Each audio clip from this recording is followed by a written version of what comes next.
நாளைக்கான வீடியோ தாங்க வந்திருக்கு. வீடியோ வந்து சூப்பராக இருக்குது அப்படின்னு தாங்க சொல்லணும். நம்ம அஞ்சலியோட நிலைமை வந்து ரொம்ப மோசமாயிடுச்சு அப்படின்னு தாங்க சொல்லணும். இன்னொரு பக்கம் பார்த்தா எழில் வந்து நம்ம சுடரை காப்பாற்றுறதுக்கு பறந்து காரில் போய்கிட்டு இருக்காரு அப்படின்னு தாங்க சொல்லணும். அதெல்லாம் பார்க்குறதுக்கு நம்ம சேனலை மட்டும் மறக்காமல் லைக் அண்ட் சப்ஸ்கிரைப் மட்டும் பண்ணிடுங்க. ஃபஸ்ட்டு எடுத்தோடனே அந்த குழந்தையில தான் காட்டுறாங்க. அதாவது அபியும் நம்ம கவின் இருக்காங்களா, 2 பேரும் போய் நம்ம எழில் சுடரோட ரூமில் வந்து தேடி பார்க்காங்க. தேடி பார்க்கும்போது அவங்களுக்கு வந்து ரொம்ப நேரம் தேடி பார்க்காங்க. ஆனால் அவங்களுக்கு வந்து ஒன்றுமே கிடைக்கல. உடனே அபி வந்து சொல்கிறாங்க, ஒன்றுமே கிடைக்காது, அதான் நம்ம தமிழோட பேக்கை வந்து தூக்கி எறிஞ்சிட்டாங்கல்ல, அதனால் வந்து நம்ம தேடியும் வேஸ்ட்டு தான் அப்படிங்கிற மாதிரி சொல்லிகிட்டு இருக்காங்க. அப்படின்னு சொல்லிட்டு கவின் வந்து டக்குன்னு கட்டிலுக்கு அடியில் வந்து குனிஞ்சு பார்க்காரு. உள்ளே பார்த்தா ஒரு செல்ஃபோன் கிடக்குது. இங்கே பாரு செல்ஃபோன் கிடக்குது, தமிழோட செல்ஃபோன் அப்படிங்கிற மாதிரி சொல்லிட்டு தமிழோட செல்ஃபோன் எடுத்து பார்க்காங்க. எடுத்து பார்த்தா அவருக்கு வந்து நிறைய தடவை அவங்க அப்பா வந்து மிஸ்டு கால் பண்ணியிருக்காங்க. சரி அவங்க அப்பா கால் பண்ணுவோம், அவங்க அப்பாட்ட என்னன்னு கேட்போம் அப்படின்னு சொல்லிட்டு அவங்க அப்பா கால் பண்ணுறாங்க. கால் பண்ண உடனே அவர் வந்து சொல்கிறாரு, சுடர் எங்கம்மா இருக்க, உன்னை வந்து அந்த வேலு பையன் வந்து கடத்திட்டு போயிட்டான்னு சொல்லிட்டு இங்கே உங்கள் சித்திக்காக சொல்லிகிட்டு இருக்காமா, நல்லா இருக்கியாமா அப்படிங்கிற மாதிரி கேட்காங்க. ஐயோ அங்கிள், நாங்கள் வந்து சுடர் கிடையாது, நாங்கள் வந்து சுடர் வந்து எங்களுக்கு கேர்டேக்கராக இருந்தாங்க அப்படிங்கிற மாதிரி சொல்கிறாங்க நம்ம அபி. அப்படியா, அப்படின்னா சுடர் எங்கே அப்படிங்கிற மாதிரி சொல்கிறாங்க. சுடர் இப்போ இங்கே இல்லை அப்படிங்கிற மாதிரி சொன்னோடனே அவர் அழுக ஆரம்பிச்சிடறாரு. ஓ அப்படின்னா அந்த வேலு பையன் தான் கடத்திட்டான் போல அப்படிங்கிற மாதிரி சொல்லிட்டு அழுகுறாங்க.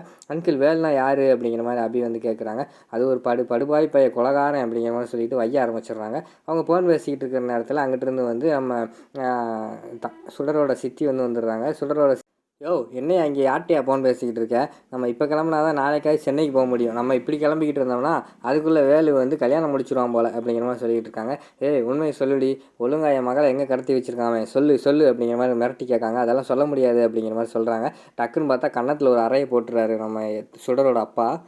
உண்மையை சொல்ல போறியா இல்லையா அப்படிங்கிற மாதிரி வந்து கேட்டுக்கிட்டே இருக்காங்க. ஆனால் அவங்க சித்தி வந்து சொல்லவே மாட்டேங்காங்க. டக்குன்னு பக்கத்தில் இருந்த அருவாவை எடுத்துகிட்டு இப்போ சொல்ல போறியா இல்லையா அப்படிங்கிற மாதிரி மிரட்ட ஆரம்பிச்சிடுறாங்க. உடனே அவங்க வந்து அருவாவில் பார்த்தோன்னே கொஞ்சம் பயந்துடுறாங்க. பயந்த உடனே சொல்லிடுறாங்க, அவளை வந்து விருகம்பாக்கத்தில் தான் கடத்தி வச்சுருக்கலாம் அப்படிங்கிற மாதிரி வந்து சொல்லிடுறாங்க உண்மையை. உடனே வந்து அதெல்லாமே இந்த பக்கம் வந்து ஃபோனில் அபியும் நம்ம கவின்னு கேட்டுக்கிட்டே இருந்திருக்காங்க. விருகம்பாக்கம் எங்கே இருக்குது, வாங்க நம்ம அங்கே போய் எப்படியாவது தமிழை காப்பாற்றிடணும், தமிழ் நமக்கு முக்கியம், அஞ்சலி முக்கியம், 2 பேருமே காப்பாற்றணும் அப்படிங்கிற மாதிரி சொல்லிவிட்டு அவங்க 2 பேரும் பிளான் பண்ணி போய்கிட்டே இருக்காங்க. இந்த பக்கம் பார்த்தா டாக்டர் வந்து செக் பண்ணி பார்த்துக்கிட்டு இருக்காங்க. ரொம்ப நிலமை மோசமாயிடுச்சு அஞ்சலியோட நிலமை. உடனே டாக்டர் வந்து சொல்கிறாரு நம்ம எழில்கிட்ட, சார் என்ன சார் தமிழை வர சொல்லிட்டீங்களா, அஞ்சலியோட நிலமை வந்து ரொம்ப மோசமாயிருக்கு, உங்களுக்கு தெரியாது ஒன்றும் கிடையாது, சீக்கிரம் வர சொல்லுங்கள் சார் அப்படிங்கிற மாதிரி சொல்கிறாங்க. அப்படி சொல்லிட்டு அந்த டாக்டர் போன பிறகு அதுக்கடுத்து வந்து எழிலோட அம்மா வந்து சொல்கிறாங்க, என்னப்பா என்ன முடிவு எடுத்திருக்க, நமக்கு அஞ்சலியோட உயிர் தான் முக்கியம், தமிழை போய் கூட்டு வா அப்படிங்கிற மாதிரி சொல்கிறாங்க. நம்மளை சீட் பண்ணவளை எப்படிமா கூட்டு வர்றது அப்படிங்கிற மாதிரி சொல்லிகிட்டு இருக்காங்க. அவள் என்னப்பா சீட் பண்ணிட்டா, அவள் அப்படி என்ன சீட் பண்ணிட்டா, உலகத்தில் இல்லாத சீட்டாக பண்ணிட்டாவ, இந்த உலகத்தில் வந்து பல பேர் வந்து பல விதமாக சீட் பண்ணிக்கிட்டு இருக்காங்க, அவள் அட்லீஸ்ட் பேரை மட்டும்தான் மாற்றி சொன்னான், எதுவும் கொள்ளையடிச்சாலா எதுவும் பண்ணாலா நம்ம வீட்டில் அப்படிங்கிற மாதிரி சொல்லிகிட்டு இருக்காங்க. இல்லைம்மா இருந்தாலும் அவங்க பண்ணது பெரிய தப்பு அப்படிங்கிற மாதிரி சொல்கிறாங்க.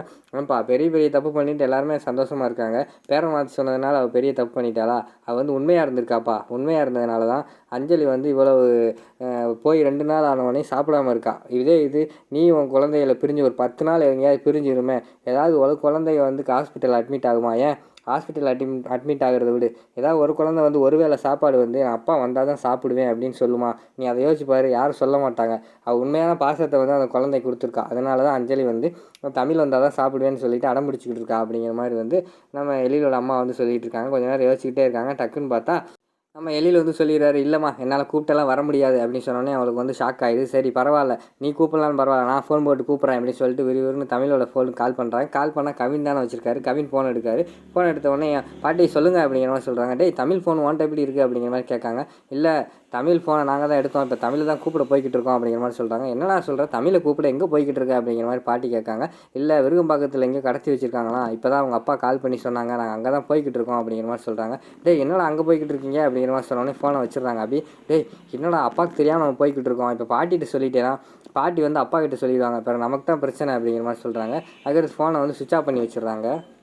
மறுபடியும் வந்து நம்ம எழிலோட அம்மா வந்து ட்ரை பண்ணி பார்க்குறாங்க, ஃபோன் போகலை. உடனே விறுவிறுன்னு வந்து நம்ம எழில்கிட்ட சொல்கிறாங்க, எழில் பயங்கரமான ஒரு பிரச்சனைப்பா, கண்டிப்பாக வந்து அந்த தமிழை வந்து வேலுங்கிற ஒரு படுவாய் பையை தான் கடத்தி வச்சுருக்கானா, அதை வேறு அஞ்சலியும் கவின்னு வேறு பார்க்க போய்கிட்டு இருக்காங்க, எனக்கு ரொம்ப பயமாக இருக்குப்பா, என்ன பிரச்சனை வரும் தெரியல, நீ சீக்கிரமாக போப்பா அப்படிங்கிற மாதிரி சொல்கிறாங்க.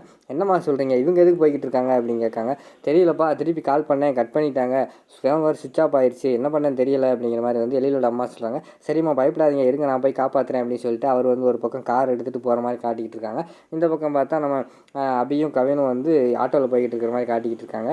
அதுக்கடுத்து நம்ம இவர் இருக்கார்ல நம்ம வேலு வந்து கையில் ஒரு தாலி, அதுக்கடுத்து சேலையோடு வராரு. ஐயரை கூப்பிட்டு வச்சு கல்யாண செட்டப்பெல்லாம் பண்ணி வச்சுருக்காரு. ஐயர்கிட்ட கேட்காரு, எல்லாம் ரெடி ஆயிடுச்சா ஐயரே அப்படிங்கிற மாதிரி கேட்காங்க. நீங்கள் பொண்ணை மட்டும் கூப்பிட்டு வாங்க, தாலி கட்டிடலாம் அப்படிங்கிற மாதிரி ஐயர் சொல்கிறாரு. சரின்னு சொல்லிட்டு பொண்ணை கூப்பிட வராங்க. இங்கே பார்த்தா ரூமுக்குள்ளே வந்து தமிழ் வந்து அழுதுகிட்டே இருக்கிற மாதிரி காட்டுறாங்க. அதுக்கடுத்து ரொம்ப நேரம் கழித்து அழுதுட்டு, அதுக்கடுத்து கொஞ்சம் நேரம் கழித்து அவங்க விறுவிறுன்னு போய் அந்த சோஃபா மாதிரி இருக்குல்ல, அதில் வந்து படுத்துடுறாங்க. என்ன பண்ணுறதுனே தெரியல அப்படின்னு சொல்லிட்டு டக்குன்னு பார்த்தா கதை ஓப்பன் ஆகுது. என்னடா கதை ஓப்பன் ஆகுதுன்னு பார்த்தா கையில் வந்து சேலையும் அதுக்கடுத்து அந்த தாலியோடு வந்து நம்ம வேலு வராரு. வேலு வந்தோடனே பயங்கரமான ஷாக் ஆயிடுது. ஒழுங்கா கிளம்பு, நம்ம கல்யாணம் அப்படிங்கிற மாதிரி சொல்லிவிட்டு அவங்க வந்து அங்கிட்டு கிளம்புற மாதிரி காட்டிக்கிட்டு இருக்காங்க. இந்த பக்கம் பார்த்தா நம்ம அபியும் கவினும் வந்து அந்த தெருக்குள்ளே எல்லாத்துட்டையுமே நம்ம தமிழோட ஃபோட்டோவை காமிச்சு, இவங்கள பார்த்தீங்களா, இவங்கள தெரியுமா அப்படிங்கிற மாதிரி வந்து எல்லாட்டையும் விசாரிச்சுக்கிட்டு இருக்காங்க. யாருமே வந்து யாருக்குமே தெரியலை அப்படிங்கிற மாதிரி சொல்லிக்கிட்டு இருக்காங்க. இங்கிட்டு பார்த்தா நம்ம இவர் இருக்கார்ல, எழில் வந்து காரில் வந்து எல்லா பக்கமும் தேடிக்கிட்டு இருக்கிற மாதிரி காட்டுறாங்க. எப்படி நமக்கு வந்து ப்ரோமோவில் வந்து காட்டிட்டாங்க. அதாவது அவங்க 2 பேர் கல்யாணத்தை வந்து நம்ம கடைசியில் எழில் வந்து போய் நிப்பாட்டுற மாதிரி காட்டிட்டாங்க. இதோட பார்த்தீங்கன்னா இந்த வீடியோ வந்து முடிச்சிடுறாங்க.